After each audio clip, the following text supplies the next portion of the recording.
Maintenant, j'aimerais partager cette dernière valeur. Il y en a d'autres, il y en aurait plusieurs, mais une dernière valeur qu'on peut acheter sans argent, selon Isaïe 55, où la Bible dit « Venez et achetez ».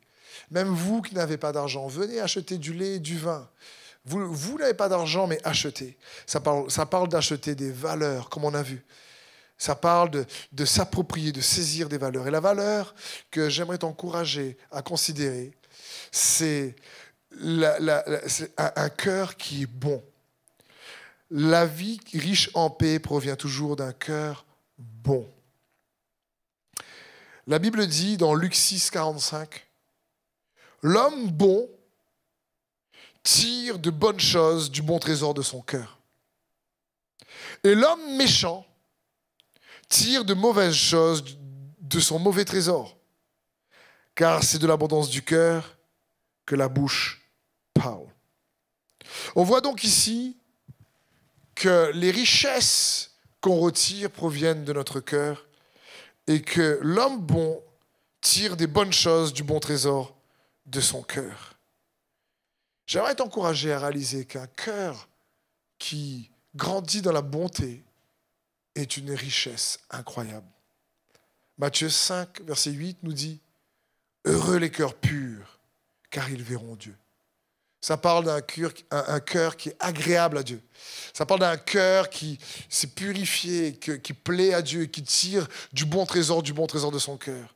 Ce cœur-là, il voit Dieu.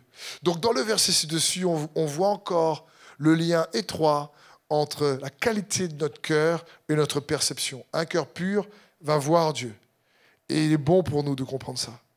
Ça parle d'un cœur pur et capable de voir la main de Dieu dans les circonstances. Un cœur pur est capable de voir Dieu dans les autres. Un cœur pur est capable de voir Dieu dans la tempête. Un cœur pur est capable de voir Dieu dans le désert. Un cœur pur voit Dieu dans les autres. Ce n'est pas uniquement voir Dieu sur son trône dans le ciel, mais ça parle d'un cœur pur et capable de voir Dieu. Et quand il voit Dieu avec lui dans la tempête, qu'est-ce qui se passe? Il y a une paix. Il y a une paix. Il est rassuré. Et le fait qu'il est rassuré, il y a une assurance liée à cette paix. Il voit la main de Dieu et la paix de Dieu, même dans la tempête. Il voit la paix là où il y a la guerre. Parce qu'il voit Dieu, le prince de la paix, dans ces situations. Donc comprenons bien, heureux les cœurs purs car ils verront Dieu n'est pas juste un bon concept, mais c'est une invitation. C'est une invitation à expérimenter Dieu en dépit des circonstances, pour que sa paix soit ta portion. Colossiens 3,15 nous dit que la paix de Christ, à laquelle vous avez été appelés pour former un seul corps, règne dans vos cœurs et soyez reconnaissants. Donc, un cœur bon est un cœur qui se purifie avec la vérité des Écritures et qui grandit dans l'amour. Et cet amour qui grandit dans son cœur lui permet de retirer des bonnes choses du bon trésor de son cœur. Plus tu mets l'amour dans ton cœur, plus l'amour va en ressortir de ton cœur. Parce que l'homme bon tire des bonnes choses du bon trésor de son cœur. Et cela, en plus, va te permettre d'avoir une vie riche en paix. Beaucoup de gens sont riches en finances, mais très pauvres en paix.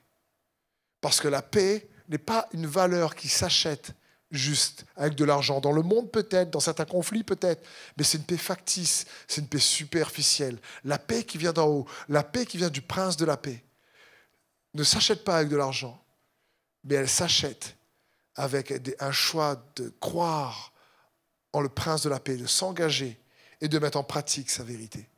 Alors je prie que ces quelques valeurs qu'on a vues ensemble et qui ne peuvent pas s'acheter avec de l'argent, mais bien avec un choix de vie, ce soient des valeurs que tu puisses t'approprier afin d'acheter le vin et le lait qui se trouvent en Jésus-Christ, comme nous dit Ésaïe, qui se trouvent en Dieu, et que ta vie soit une vie riche, en paix.